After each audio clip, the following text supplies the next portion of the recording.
और भगवान से प्रार्थना करता हूं कि आप सभी का नव वर्ष मंगलमय हो। संगठन तो लगातार कुछ न कुछ करता रहता है। पिछले साल भी हमने जो है उम्मीद जताई थी, पिछले नव वर्ष के ही उपलक्ष्य में कहा था हमने कि जिन लोगों को हमारे एसीपी सेकेंड एसीपी नहीं मिल रही है उनको हमने कामना की थी कि 2012 में एसीपी 6600 वाली मिल जाए, लेकिन 2012 निकल गया। अब 13 में हम जरूर कुछ उम्मीद करते हैं उन साथियों को ये हमें मिलेगा 6600 की एसीपी मिलेगी। और जो साथी 84 से पहले की ज्वाइनिंग है जिनकी, उनको एमएससीपी की उम्मीद थी, तो उनकी 2 लिस्ट ऑलरेडी निकल चुकी है और तीसरी अभी आप लोगों को पता होगा मिनिस्ट्री में गई है, यूडी मिनिस्ट्री में। तो ये मेन डिमांड्स जो हमारे एसोसिएशन के ये एसीपी एंड एमएससीपी का है। सेकेंड इशू पे स्केल है। पे स्केल को हम एसीपी की वजह से हमने कहीं पीछे छोड़ दिया, लेकिन पिछले दिनों जब से पे कमीशन की रिपोर्ट आई है तब से मुद्दा पुनर्जीवित हुआ। लेकिन 2 एसोसिएशन होने की वजह से हमने डिमांड किया 4800 का ग्रेड पे एज को इनिशियली और 4 साल बाद 5400। लेकिन हमारे दूसरी एसोसिएशन ने डिमांड किया नहीं 5400 इनिशियली हमें चाहिए PB3 में। उनकी डिमांड 4 बार रिजेक्ट हुई। 4 बार रिजेक्ट होने के बाद वो अंत में कैट का दरवाजा उन्होंने खटखटाया और गलती से मैं भी उस दिन उस कैट में प्रेजेंट था। जज ने वकील को कहा कि come with better case next time. Case को डिसमिस कर दिया। जो 5400 का हमारी डिमांड थी, जिसको हमें एडमिनिस्ट्रेशन से लड़ना था, उसको कोर्ट में ले जाके उसको हमने हमेशा हमेशा के लिए दफन कर दिया। तो इस इशू को भी अब हमारे जो डिमांड है 4800 ग्रेड पे एज को मिलना चाहिए, उस इशू को भी हमें आगे लेके बढ़ना है। क्योंकि 5400 का इशू जिसको बहुत ही प्रसारित किया गया, उसको कैट ने 1 मिनट में एडमिट करने से पहले डिसमिस कर दिया। एडमिट ही नहीं हुआ केस और उसका कोई नाम लेवा नहीं बचा है। अब कोई नहीं कह रहा है कि केस का हुआ क्या। आज तक उसको पूछता हूं मैं लोगों से भी जजमेंट का क्या हुआ, तो जजमेंट नहीं मिला, जजमेंट रिजर्व हो गया। वो आज तक जजमेंट का नहीं पता चल रहा है। इतना बड़ा इशू जो है जिसको इतना प्रचार प्रसार किया गया, जब वो दफन हो गया तो उसको कब्र से निकालो कि उसको दफन क्यों कर दिया। उसको हाईकोर्ट में चैलेंज करो, जो भी करना है करो। नहीं तो उसको ये एडमिनिस्ट्रेशन से लड़ना था तो उससे लड़ना चाहिए था। जब कैट में जाने की क्या जरूरत थी, और जब कैट में गए तो उसको फाइट ऐसे करना चाहिए था, जीतना चाहिए था। वो हार क्यों गए। तो साथियों कुछ लोग ख्वाब ज्यादा दिखाते हैं और बाद में उसका रिजल्ट जो निल हो जाता है।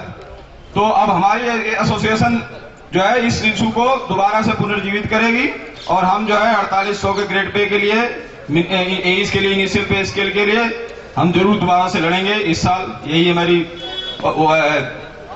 हमारा जो प्रतिक्रिया है या जो है वो है, इसको लेके हम आगे बढ़ेंगे। धन्यवाद। धन्यवाद वीरेंद्र जी। वास्तव में आशावादी होना तो बहुत अच्छी बात है और प्रयास करने भी बहुत अच्छी बात है। 6600 भी बाकी लोगों को मिल जाए तो अच्छा लगेगा। 7600 तो मिल ही रहा है। तो मेरी प्रार्थना है श्री TN पांडे से कि वो 2 शब्द कहें। संगठन के सभी सम्मानित सदस्य, आप सब लोगों को हमारी तरफ से, इस संगठन की तरफ से नव वर्ष की हार्दिक शुभकामनाएं। पिछले सालों में जो कुछ हम लोगों के साथ घटित हुआ, उससे प्रेरणा लेते हुए इसी आशा के साथ हम लोग आगे बढ़ें। इसी शुभकामनाओं के साथ मैं कुछ चीजें रेखांकित करना चाहूंगा। साथियों, हम लोग एक ऐसे कैडर से बिलोंग करते हैं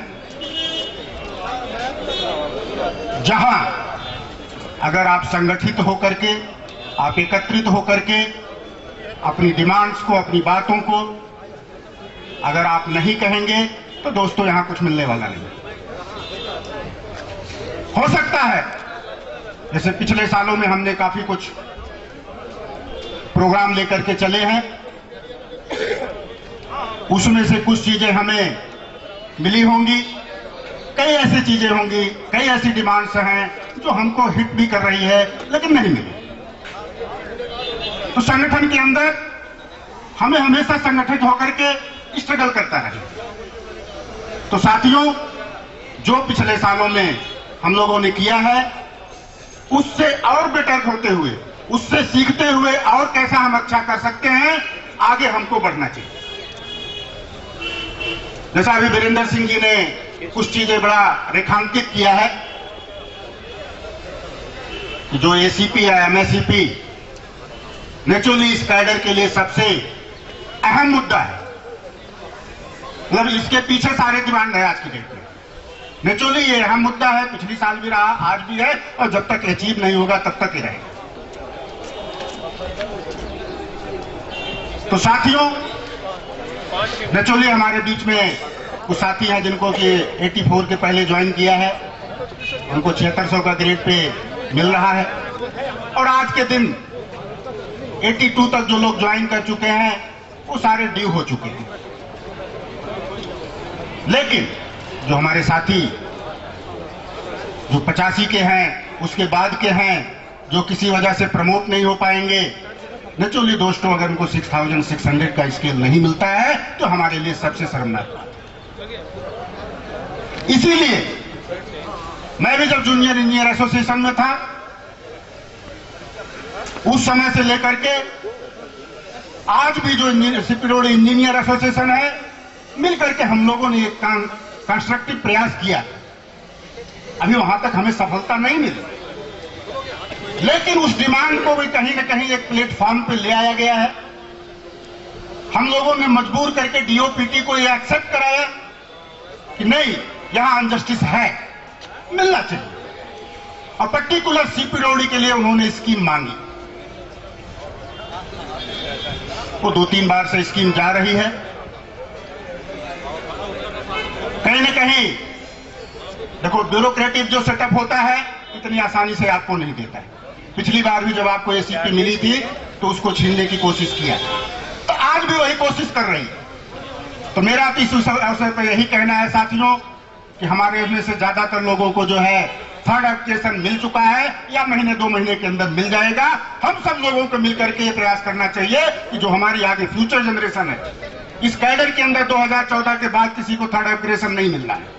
लास्ट पर्सन होगा जो 2014 के बाद थर्ड स्टेशन पाएगा। तो हमें प्रयास करना है इस कैडर के अंदर, चाहे हमारा जूनियर साथी है जो आज ड्यू है, इसके लिए प्रयास करके हमें 6600 का ग्रेड पे लेना चाहिए, और नए सालों में इसके लिए एक भूमिका बना करके, एक प्रयास करके, और जरूरत पड़े तो जो भी जरूरत पड़े उसके लिए करना चाहिए और आगे बढ़ना चाहिए।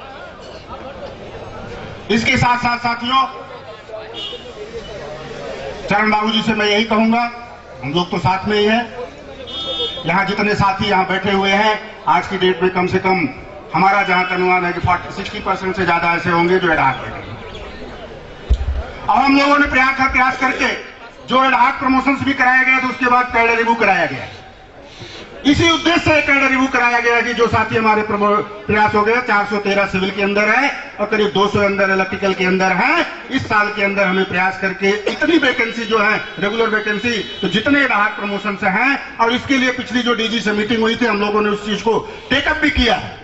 लेकिन दोस्तों, होता है, हम इतने स्वार्थी नहीं है। पहला प्रयास होता है कि जो लोग प्रमोशन पा रहे हैं, जो प्रमोशन के लिए ड्यू हैं, नेचुरली उनको पहले प्रमोशन मिल जाना चाहिए, उसके बाद उस वैकेंसी के अगेंस्ट हमारा रेगुलराइजेशन होना चाहिए। तो आज कैडर रिव्यू की एटलीस्ट 250 प्रमोशन इलेक्ट्रिकल का और 150 जो है सिविल, 150 इलेक्ट्रिकल का और 250 सिविल का हो चुका है। तो अब हम लोगों इसका एक दबाव बना करके आगे जितने हमारे साथी एडहाक पड़े हुए हैं, एटलीस्ट इसमें से 80% लोग जो है रेगुलर हो जाएंगे। क्योंकि आगे आने वाले दिनों में, जैसा कि आप लोगों को पता ही है कि जो हमारा नया आरआर हुआ है, उसमें जो कंडीशंस हैं कि भाई हमारा डिप्लोमा होल्डर्स कोई जो है एक्सीएम नहीं बन सकता है, लेकिन जो एग्जिस्टिंग कैडर के अंदर है उसके लिए रिलैक्सेशन दी गई है। तो बाकी लड़ाई तो बात की बात है, जो आपके विदिन के रूल फ्रेम के अंदर है उसको जो है प्रयास करके कि भाई रेगुलर हो जाए, ताकि उनका ये क्लेम ना हटे। इस चीज को देखते हुए हम लोग जो है इस समय इमीडिएट प्रयास यही करना है कि जितने हमारे साथी एडहाक बैठे हुए हैं, इनको इमीडिएट हो जाए। इसके अलावा संगठन के अंदर सारे मुद्दे लिए गए हैं दोस्तों, चाहे स्केल का मुद्दा हो, चाहे आपको डिजिग्नेशन का मुद्दा हो। चरण बाबू जी आपको डिटेल में बताएंगे जो आपने किया है। मेरा तो इतना ही कहना है कि पुराने सालों में जो कुछ हमने किया है, क्योंकि संगठित होकर के लड़िए, आगे चरण बाबू जी का हाथ आप आगे मजबूत कीजिए और जरूर दोस्तों हर चीज में सफलता मिलेगी। और चाहे वो रेगुलराइजेशन का मुद्दा हो, चाहे स्केल का मुद्दा हो, चाहे आपके प्रमोशंस के मुद्दे हैं। और एक चीज मैं जरूर कहना चाहूंगा साथियों, प्रमोशन में भी हमारे म्यूचुअली डिफरेंट स्टेक्स होते हैं। अब पर्टिकुलर असिस्टेंट इंजीनियर कैडर के अंदर तो ज्यादा हो चुका है। सेम परिस्थिति जूनियर इंजीनियर कैडर के अंदर भी दोस्तों थी पहले, ऐसा नहीं है, हम वहीं से आए हुए हैं। वहां भी यही स्थिति होती थी कि जब एग्जाम और सीनियरिटी का चलता था, स्टैग्नेशन 28-29 ईयर्स चला जाता था। उस समय हम एक की स्थिति में नहीं होते थे कि एग्जाम 50-50 चलता था। आज स्थिति हुई कि वहां पर भी जब हम लोगों ने चेता यूनाइट होकर के 80-20 कराया गया, कैडर रिव्यू कराया गया। आज स्थिति तो यह है कि जूनियर इंजीनियर कैडर की जो समस्या प्रमोशन की है, एटलीस्ट इस समय रिटायर्ड हो सकी है। कोई भी जूनियर इंजीनियर 20 साल से ज्यादा जूनियर इंजीनियर नहीं रहेगा आने आने दिनों में। वो जो है प्रमोट 20 साल के पहले हो जाएगा। ये चीज वहां अचीव हो चुकी है। अचीव तभी हुआ जब सब लोगों ने मिलकर के, किसी ने सेक्रीफाइस किया, किसी को मिला।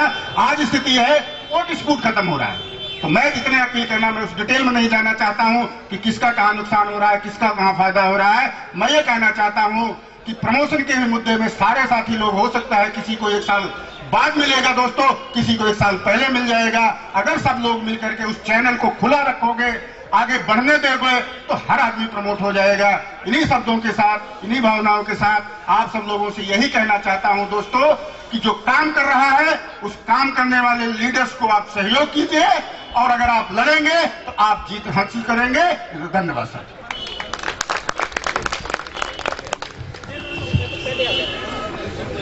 हम जो भी कुछ लेंगे मिलजुल के लेंगे। सर कॉफी पीने के बाद अगर आप लोग उधर आ जाएं तो बिल्कुल अच्छा। Sir happy new year. स्वागत है भाई, बैठिए आप। हमारा अजीज एसोसिएशन, जिस कैडर से हम बिलोंग करते हैं, जिस कैडर से हम लोग पैदा होके आए हैं यहाँ तक, CPW junior engineer association India, उनके ऑफिस बेरर्स हमारे बीच में आ चुके हैं। उन सबको दी जाए धन्यवाद।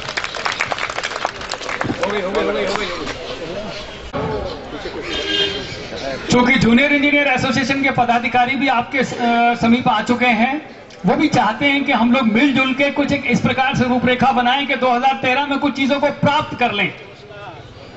वास्तव में उन चीजों को प्राप्त करने के लिए हम लोगों को एक तो होना पड़ेगा। तो क्या विचार है इसके बारे में, अब आप सुनिए जरा पीएन पांडे जी से। पीएन पांडे जी।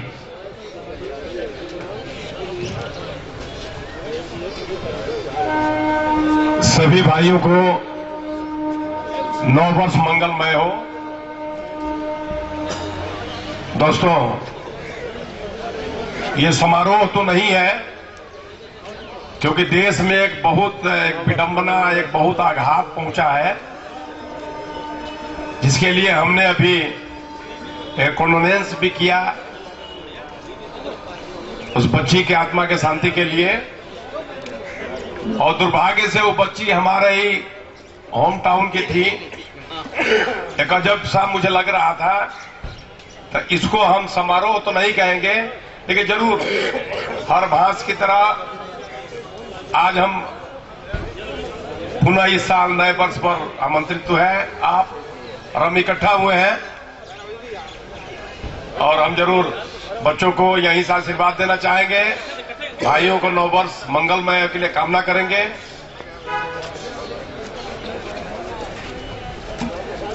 मंच पर बैठे हमारे general secretary, president, chairman, action committee